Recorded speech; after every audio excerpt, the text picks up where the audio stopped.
শুভ সকাল, কেমন আছো তোমরা? আশা করছি ভালো আছো। নতুন একটা ব্লগে তোমাদেরকে অনেক অনেক স্বাগত আর ভালোবাসা জানাই।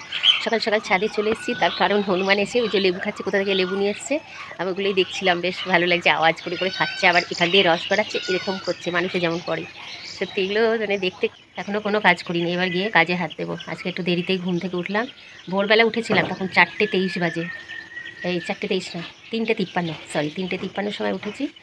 দিয়ে উঠে আবার শুলাম, বৃষ্টি পড়ছে বলে। আর কি করব, তখন কাজ তো করা যাবে না, এত বৃষ্টি হয়ে গেল ভোরবেলা। আর ওর বাবা গেছে সেই মাঠে, ভেন্ডির জমি ডুবে গেছে কিনা দেখতে। দিয়ে আর এই ভোরবেলা উঠে যদি শোয়া হয় তাহলে আর ঘুম ভাঙবে না। দিয়ে এখন কত বেলা হয়ে গেছে, দীপিকার বলছি উঠ, তাড়াতাড়ি করে উঠলো, উঠে পড়তে বসেছে। আর আমি হনুমান দেখতে চলে এসেছি ছাদে, এবার নিচে যাব, গিয়ে কাজ শুরু করব। সারাদিন সঙ্গে থাকি। এইমাত্র পুজো কমপ্লিট হলো, তার প্রসাদ খেয়ে তারপরে চা করেছিলাম, দীপিকার বাবা রান্নাঘাটে গেছে, চা করে দিয়েছিলাম, 3 জনে খেয়েছি। এবার ওই টিফিন বানাবো, দেখি রুটি কী করা যায় রুটির সঙ্গে। তো আজকে তোমাদের সঙ্গে একটা দুঃখের খবর না দিলেই নয়, খুবই দুঃখের, আমাদের খুবই খারাপ লাগছে। তার মানে ভিন্ডি তুলতে গিয়েছিল, তোমরা জানো আমরা দেখাই এই ভিন্ডি, তো গঙ্গার জল এত বেড়েছে, ভিন্ডি তুলতে গিয়ে আগে পুরো ডুবে গেছে, কলা বাগানও শেষ, খুবই বড় ক্ষতি হয়ে গেল। এর বাবা খুব শখ করে চাষ করেছিল আর কি, আর বীজ পোতা থেকে একদম যত্ন নিয়ে গাছ 2 পাতা করে বার হয়েছে, জানো বাড়ি এসে এরকম বলবে, তারপরে বলবে গাছগুলো বেশ এইটুকু হয়েছে, একদম হচ্ছে ঘটঘট হয়েছে, ফুল আসছে, মানে এত ওই জমি নিয়ে করতো, বলতো বেচারা আজকে ধামা নিয়ে গিয়েছিল তুলবে বলে, বলছে জল হয়ে গেছে, ধামা ভাসিয়ে নিয়ে যাবে, তো এসে বলছে সব ডুবে গেছে। দিয়ে আলে আলে 2-1টা গাছ ছিল ছোট্ট ছোট্ট, এইটুকুনিও তুলে নিয়ে এসছে, আমি দেখাবো তোমাদেরকে, কিন্তু কেমন জলের একটা পচা পচা গন্ধ বেরোচ্ছে ভিন্ডিগুলো দিয়ে। তো মনটা খুবই খারাপ, যাতে শখ করে চাষ করলো। এই পেঁয়াজ মিষ্টি আছে না? 8:30টার সময় মা রান্নাঘরে এসেছে, এখন 9টা প্রায় 40 মতো বাজে, প্রায় 40 মতো। তো এখনও মায়ের টিফিনে হয়নি, হচ্ছে না। আমি বলছি কিছু তো একটা এক্সট্রা কিছু করছে, আমি জিজ্ঞাসা করছি কী করছে, রেডি হচ্ছে না, বলে এই খাওয়ার সময়ই দেখতে পাবি। তো বাবা তো রান্নাঘাটে গেছিলো, এখন আসছে, পাশের গ্রামে আছে, এই যা ভিন্ডির উপর পা দিচ্ছে, পাশের গ্রামে আছে। কেমন হয়ে গেছে ভিন্ডিগুলো বলো আজকে দেখলো, দিয়ে একেবারে বাড়িতে আসবে, খিদে পেয়েছে বাবার, আমারও খিদে পেয়ে গেছে আজকে। সকালবেলা খেয়েছি চামুড়ি, তো আকাশটা আবার কেমন একটা মেঘলা, সকালবেলা পুরো ক্লিয়ার হয়ে গেছিলো বলো মা।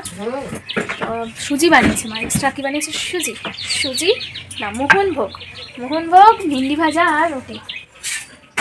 হ্যাঁ এগুলো তুলে নিয়ে যেতে হবে, সব প্যান্ট, 1, 2, 3, 4। ওগুলো নিচ্ছিস, এগুলো নিতে হবে, নেবো, এগুলো তো কাঁধে থাকবে। এই যে আকাশের পরিস্থিতি এখন এমন, আকাশ এখন পরিষ্কার হবে না যতই ভাবা হয়। এই যে রুটি আর ভিন্ডি ভাজা পেঁয়াজ দিয়ে ভেজেছে মা, আর এখানে রয়েছে মোহনভোগ, এখন আমি এটা কাটবো। Happy birthday to me. মোহনভোগ খেয়েছো কোনোদিন? ইয়েস।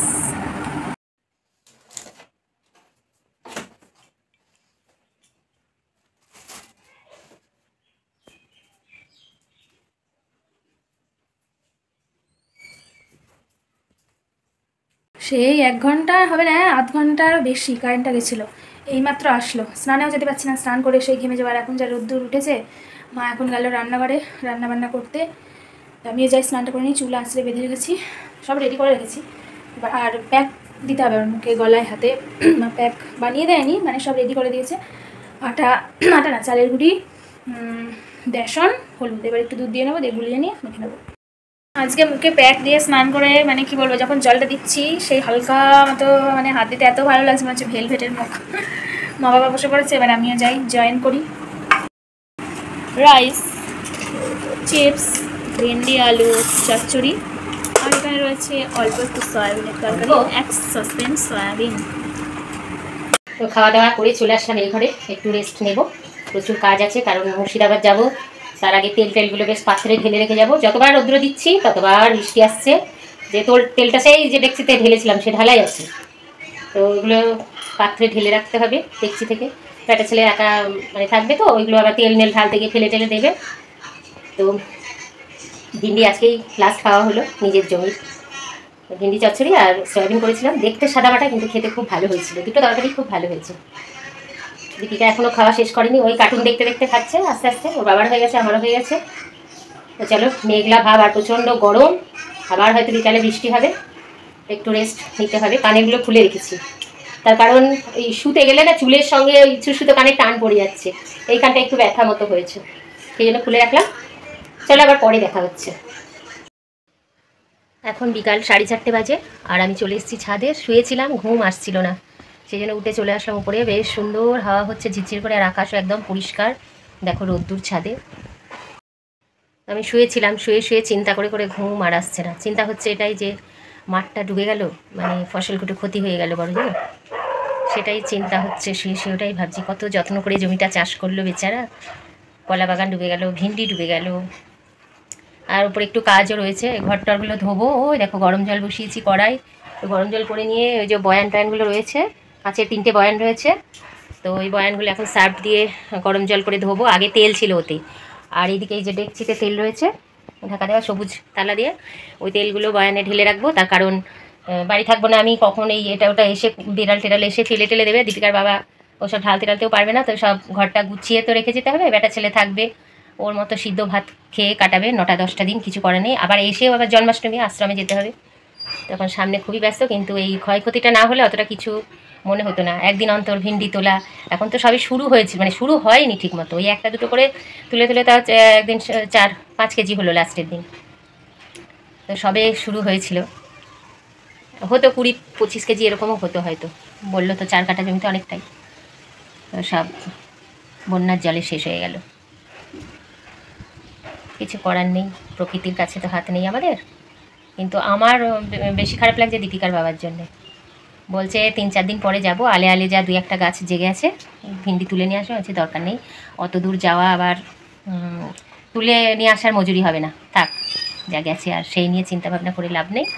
তো চলো কাজ করে নিই। এই ঘরটাও সার্ফ দিয়ে ধোবো, এই যে সার্ফের প্যাকেট, বাসন মাজার সাবান নিয়েছি ওই বয়ানগুলো পরিষ্কার করার জন্যে, দিয়ে ঘর ধুয়ে একদম টিপটপ করে রেখে দেবো। এই দেখো এটাই তেল আছে, এই যে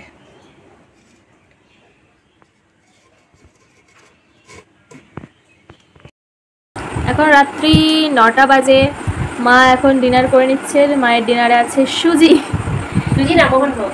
হ্যাঁ, আর আমরা কি খাবো আমি আর বাবা তা এখনো ঠিক হয়নি। রুটি খেতে ইচ্ছা করছে না, দেখা যাক কী খাওয়া যায়। যত সম্ভব মুড়ি খাওয়া হবে। সকালে রুটি খেলে আর রাত্রিবেলা রুটি খেতে ইচ্ছা করে না গো। বাবা আর 8 ঘন্টার মধ্যে চলে আসবে।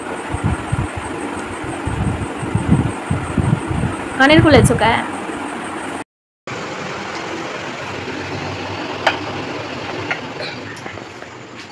খাওয়া দাওয়া সেরে চলে আসলো। সয়াবিনের তরকারি ছিল, মুড়ি দিয়ে দীপিকাও খেলো, আমিও খেলাম, দুধ খেলাম। দীপিকার বাবা মুড়ি খেলো চানাচুর দিয়ে, আর দুধ খেলো। তো রাত্রিবেলাটা আজকে রুটি না করাই একটু এ হয়ে গেছে। আমার ফেভারিট কাঁকরোল সবজি কাঁকরোল, খাওয়াই হয় না। হ্যাঁ, তো ওই রাত্রিবেলা এত রাত্রির আটা নিয়ে আসলে আর রুটি করতে ইচ্ছে করে না, করলাম না সেই জন্যে। তো আজকের ভিডিওটায় তাহলে এখানে শেষ করছি। দেখা হচ্ছে আবার একটা নতুন ব্লগে। তোমরা সবাই সুস্থ থেকো, ভালো থেকো, টাটা বাই বাই, শুভরাত্রি। দেখা হচ্ছে আগামীকাল।